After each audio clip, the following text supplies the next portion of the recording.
Continuamos con la charla con José Yunes Zorrilla, candidato por la coalición por un Veracruz Mejor. Estábamos conversando sobre los asuntos relacionados con la transparencia. Asociado con la transparencia, otra de las demandas que la población tiene que ver con la austeridad. Y en ese sentido, se contemplan en su programa algunas medidas para evitar lo que la gente considera el despilfarro en el uso de los recursos públicos. Sin duda. Yo creo que uno de los graves problemas que tiene actualmente Veracruz, no solo estoy hablando de los últimos 16 meses, sino de los últimos 3 o 4 años, es un desorden administrativo que no ha priorizado en función de impacto y optimización los recursos en favor de la gente. Y en este sentido, mi fuerte, donde yo académicamente me preparé, el tema que me ha llevado muchos años de estudio, es el de hacer de la administración pública una instancia eficiente en el manejo de los recursos. Más recursos para la gente, menos recursos para la burocracia. Y en el entendido de que los servidores públicos que generan su desempeño profesional en beneficio de la gente requieren de todas las comodidades, de todo el entorno, de todos los instrumentos para cumplir su función puntualmente. Pero en este sentido, la lógica y el diseño va a ser muy claro, José Luis. El mayor número de recursos para la gente, que le llegue en educación, que le llegue en salud, que le llegue en seguridad, que le llegue en infraestructura, que le llegue en programas no asistenciales per se, de esos que generan clientela, sino programas sociales que fortalezcan las capacidades de las personas para luego dotarle de insumos para que ellos mismos puedan resolver sus necesidades elementales. Y menos recursos para el gobernador y menos recursos para la administración pública. Dentro de las medidas de austeridad, ¿considera la posibilidad de hacer más pequeño el Estado, el gobierno, el aparato estatal? Más eficiente. Hay que sí repensar en una reingeniería en términos de eficiencia qué instancias están cumpliendo con su función, qué programas son óptimos. Ahí había preguntas específicas sobre programas sociales y evidentemente también estar abiertos a generar acompañamiento, dado el dinamismo de la demanda pública, algunas instancias que requieren de profesionalización y de especialización desde la administración pública. Entonces, en este sentido, más allá de caer en el raso, a mí me parece hasta absurdo, de decir vamos a recortar por recortar, es el de cómo vamos a hacer rendir los recursos fiscales en beneficio de la gente. Y ese es un esfuerzo que no está al alcance de cualquiera.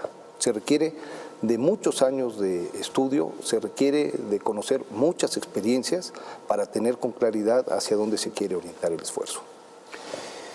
Parte de los segmentos de población que hoy destacan por su importancia en términos de tamaño demográfico es el segmento de la población joven, lo que en algún momento se llamó el bono demográfico en México, y que en realidad se convirtió en un conflicto porque en términos generales se le ofrece poco a los jóvenes. En todo caso, ellos no lo perciben como suficiente para desarrollarse en su vida personal. ¿Qué le diría a los jóvenes en ese sentido sobre lo que deben esperar eventualmente de un gobierno encabezado por usted? Que hay claridad hacia dónde queremos orientar el esfuerzo y que los involucra totalmente. El gobierno del Estado debe ser un facilitador para que inversiones lleguen a la entidad, facilitarles condiciones de seguridad, facilitarle condiciones fiscales, facilitarles condiciones de infraestructura para que esos inversionistas puedan generar los empleos bien remunerados que están demandando las nuevas generaciones. Es solo a través del empleo y solo a través del trabajo como primero se resuelven los problemas de pobreza y como segundo se pueden generar los esquemas de catalización que permitan a las generaciones nuevas, a las generaciones jóvenes, tener estabilidad económica y posibilidades de realización. Estaremos sin duda trabajando en eso como una prioridad como lo más importante en el esquema de ejercicio gubernamental.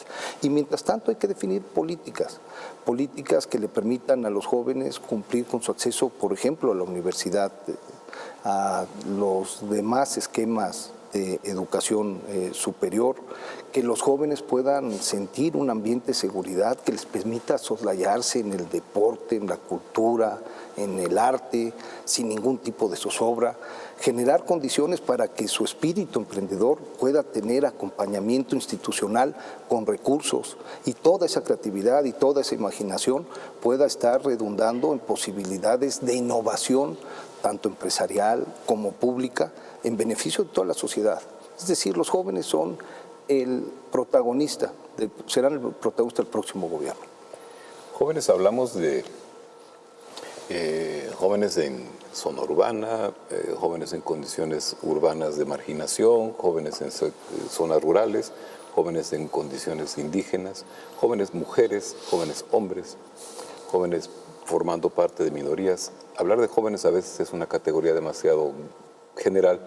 ¿Habría manera de especificar? Sin duda, para sin cada duda uno de estos segmentos que están divididos en estos estratos dentro de la sociedad, pero no podemos soslayar, José Luis, que el hilo conductor es el mismo.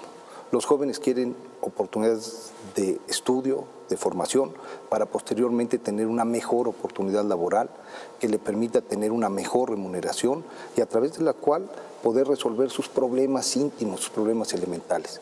Lo mismo el joven indígena de la zona de Zongolica o de Otontepec, que el joven que vive en las zonas suburbanas de la conurbada o de Jalapa. Los jóvenes quieren lo mismo y hay que generar esa presencia y ese esquema para todos en función, evidentemente, de lo que el entorno y la comunidad lo permita. Pero el hilo conductor es el mismo. Oportunidades de estudio, espacios de tranquilidad para que se puedan realizar, para que se puedan formar en aquello que realmente los motive, en aquello que los emociona y posteriormente oportunidades de trabajo. A propósito de uno de los elementos que están involucrados con esto, ¿de qué forma su gobierno colaboraría con la Universidad Veracruzana en la difusión de la cultura, evidentemente también en la oferta educativa y en la fomento a la ciencia, que es uno de los temas más olvidados usualmente? Primero hay que reconocer la importancia que tiene la Universidad Veracruzana y de verdad no son frases huecas, aprovechando la hospitalidad con la que siempre a todos en plena objetividad y en un ámbito de pluralidad nos reciben en esta institución. Es la institución más respetada del estado de Veracruz. Es la comunidad que más confianza genera hacia el exterior, a propios y extraños, y requiere de un acompañamiento presupuestal institucional de plena solidaridad.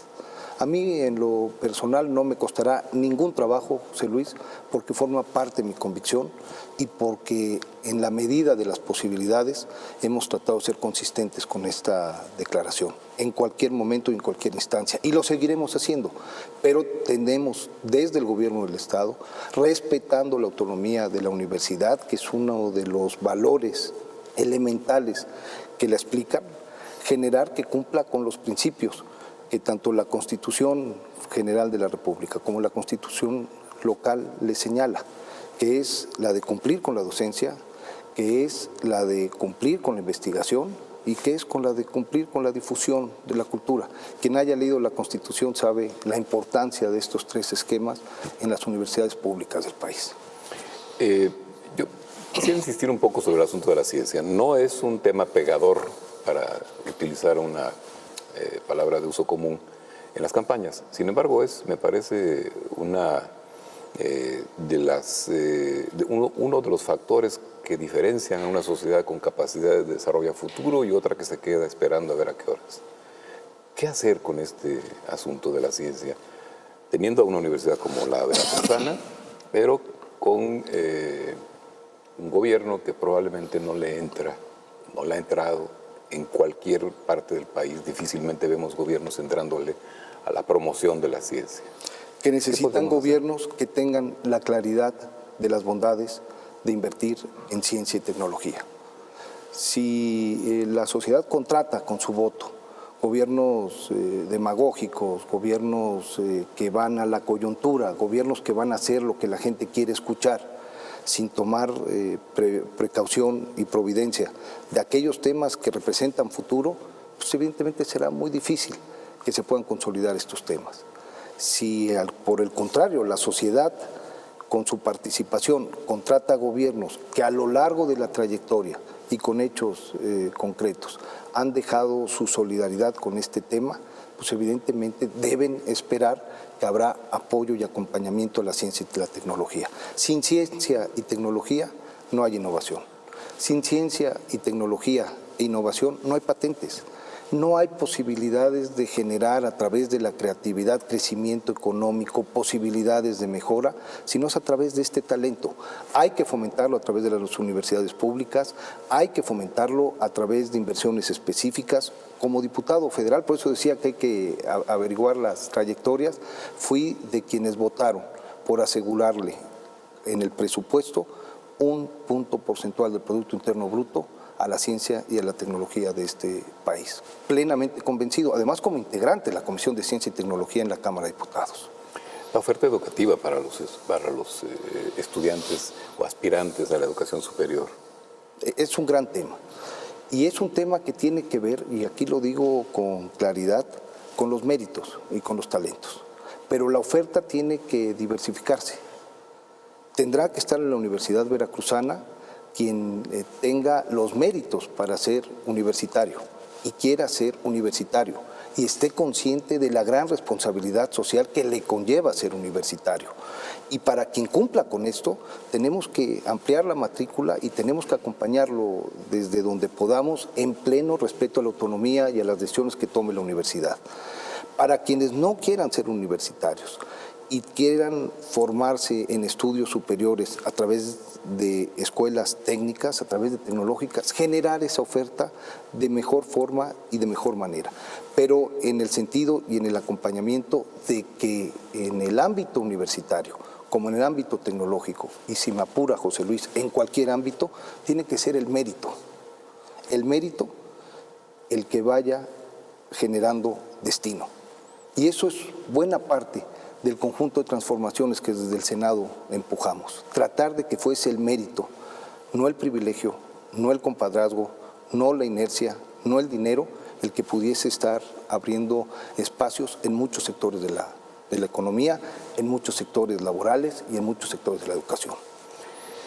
Sin duda, parte de los temas que no son necesariamente nuevos, pero que son emergentes en la preocupación de la población, la sustentabilidad y el medio ambiente. Veracruz es un estado rico en recursos naturales y ¿qué programas impulsaría su gobierno para fomentar el respeto al medio ambiente, a la cultura de la sustentabilidad en las actividades sociales, empresariales, en el ejercicio de gobierno? Sobre todo, José Luis, un estado con tanta biodiversidad.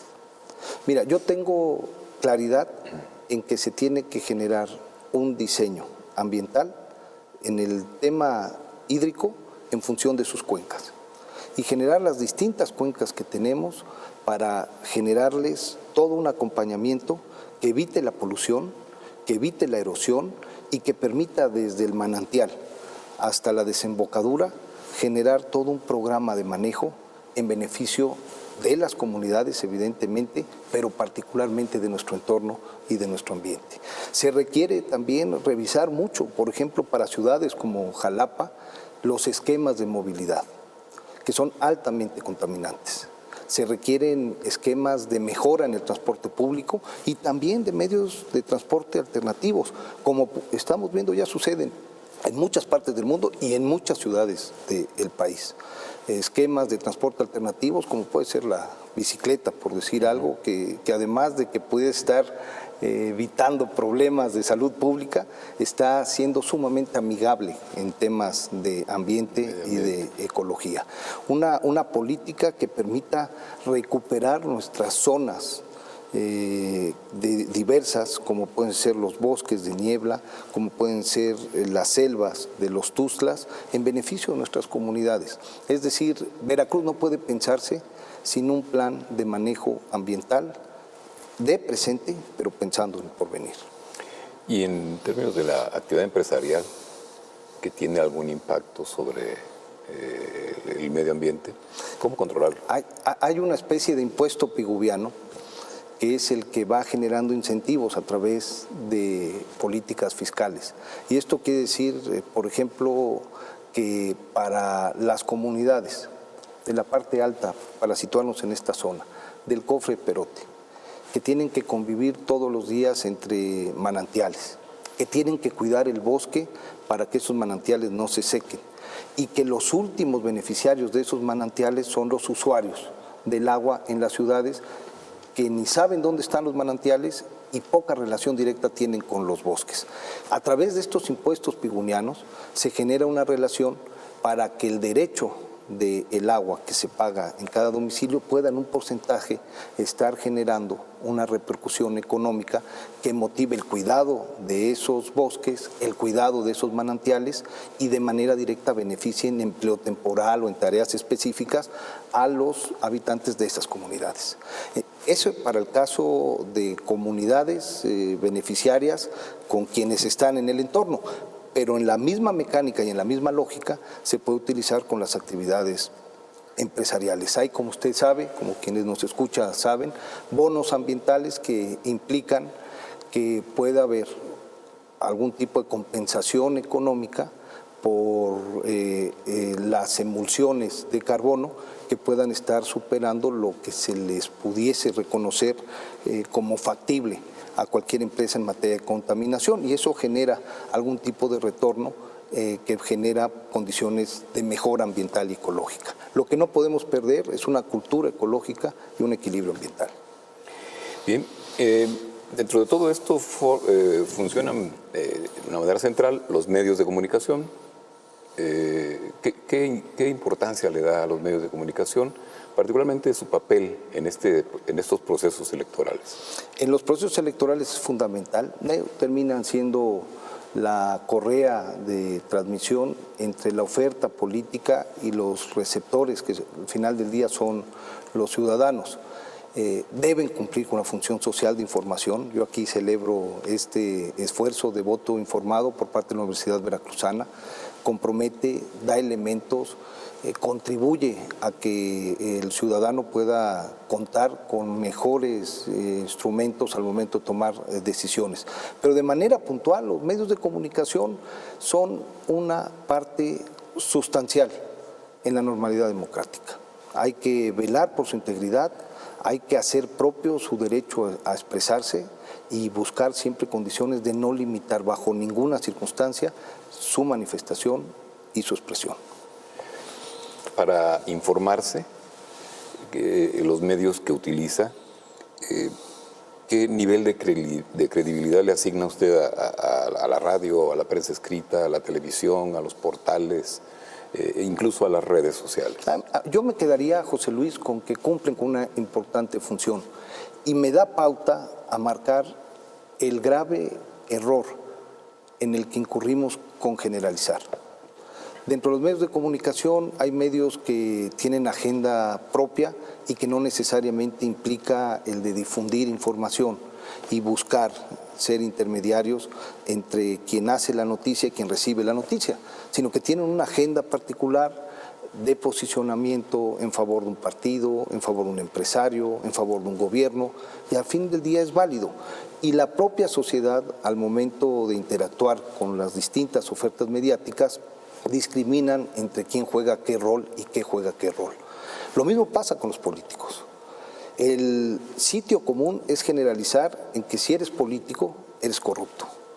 En de que si eres de un partido, eres el pasado o eres el engendro del peor vicio público.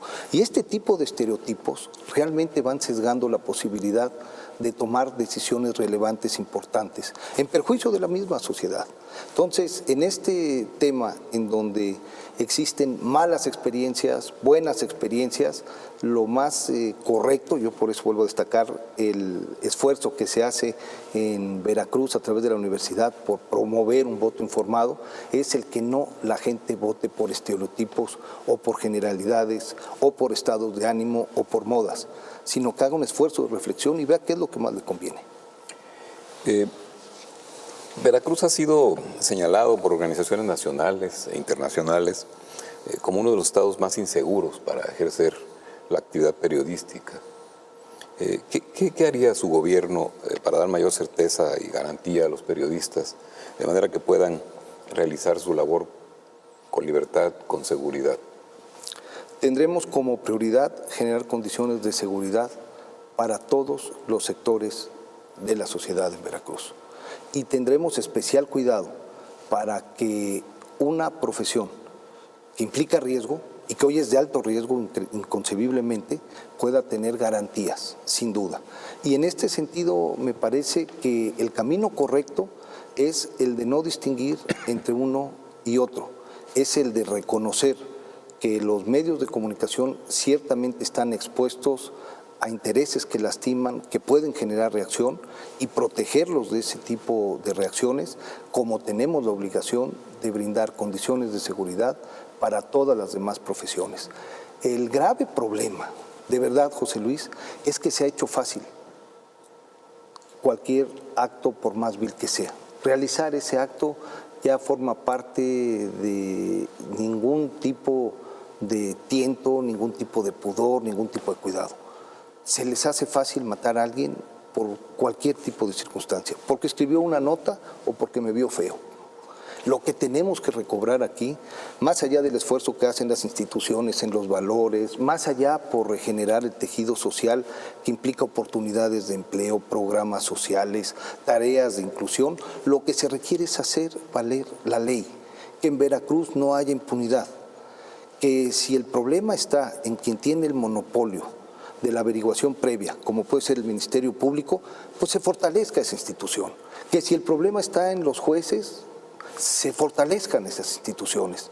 Si eso tiene que ver con darles más presupuesto, por eso lo puse ahí en la pregunta expresa, pues habrá que darle a eso prioridad. Y en la medida en la cual el delincuente sepa que si la hace la va a pagar, pues difícilmente va a incurrir en ese tipo de evento, porque al final del día todos somos racionales. Todos estamos haciendo costo-beneficio al momento de tomar una decisión. ¿Qué probabilidad hay que me cachen? Si me cachan, ¿cuál va a ser la pena?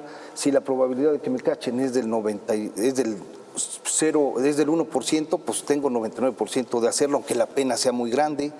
¿Sí me explico? Sí. Una de las soluciones que nos han previsto algunos expertos es decir, pongamos pena de muerte, cortemos la mano, pongamos 100 años.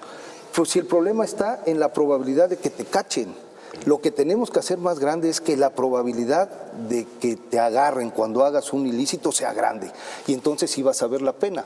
De lo contrario, son penas enormes que nadie va a cumplir porque nunca te van a capturar. Entonces ahí es donde está el eslabón más difícil.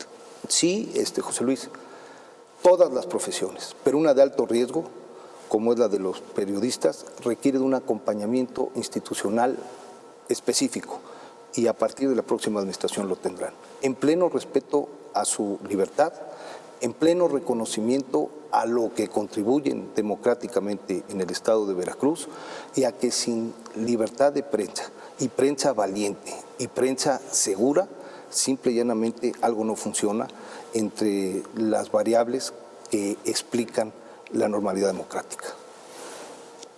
Bien, otra de las áreas había sido abordado de una manera breve, pero otra de las áreas que son de especial atención también, dadas sus condiciones, los pueblos indígenas, los pueblos originarios. ¿Qué programas implementaría para mejorar las condiciones de estas zonas, de estos habitantes de pueblos indígenas y originarios? Lo que comentaba hace un momento. Yo creo que el principal problema de Veracruz, el de coyuntura y el inmediato, es la seguridad. El problema que hay que resolver de largo plazo para que no haya pobreza y para que no haya inseguridad es el de generar condiciones de crecimiento económico y de desarrollo social. Ese va a ser el objetivo puntual de mi administración. Generar crecimiento económico, que genere inversiones, que cree empleos y propiciar desarrollo social, una sociedad más igualitaria. El principal problema hoy es el de la pobreza. La pobreza se evidencia más en las zonas serranas. Las zonas serranas, principalmente en las cañadas, en los puntos más alejados, la civilización ha empujado a nuestros pueblos indígenas. Esta asociación de falta de desarrollo de regiones, que genera pobreza, y que los pobres sean, entre otros, puntualmente, quienes viven ahí y que sean nuestros indígenas, pues evidentemente implica una política de desarrollo regional. Y te la vuelvo a explicar. Desarrollo regional implica disminuir la brecha entre las zonas y las regiones que tienen un crecimiento mayor y las que menos crecen. Y como el mercado por sí mismo no lo va a poder lograr, porque se requieren supuestos heroicos, que haya libre movilidad de los factores de producción, que los precios de los bienes y servicios que se producen ahí valgan lo mismo, lo cual es completamente absurdo. Obliga la presencia con políticas puntuales del gobierno o del Estado. Y nosotros la haremos. Y tiene que ver con educación y con capacitar a la gente que ahí vive para el trabajo. Y tiene que ver con que no haya autoconsumo y que no nos dediquemos solamente a la agricultura en su etapa primaria, sino generar valores agregados. Y tiene que ver con infraestructura que nos permita sortear las barreras naturales, acercar mercados en términos de competitividad. Eso es lo que hay que hacer para Veracruz. Y yo tengo la total y completa seguridad de que posteriormente habrá que ver que esa riqueza y ese desarrollo se distribuya de manera equitativa, principalmente para quien menos tiene. ¿Qué es la pobreza, tocayo? José Luis. La pobreza, perdón el exceso, bien, ya que me apasioné, la pobreza es un problema multidimensional. El principal elemento es el ingreso, pero tiene que ver con que se cumplan los derechos sociales que nos hemos dado en la Constitución. O tiene que ver con un tema de capacidades, como lo diría Amartya Sen. Tiene que ver con el entorno, tiene que ver con las libertades, tiene que ver con que la gente se pueda realizar.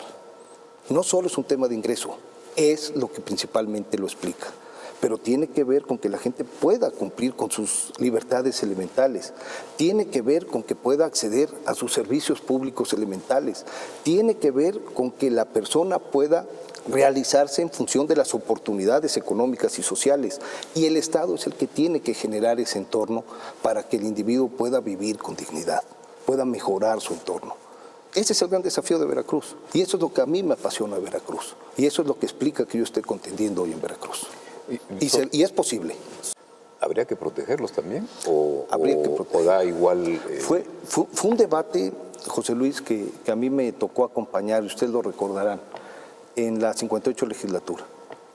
Fue cuando la caravana del movimiento zapatista salió de la selva, estuvo en muchos puntos del país y concluyó en San Lázaro. Yo era diputado federal.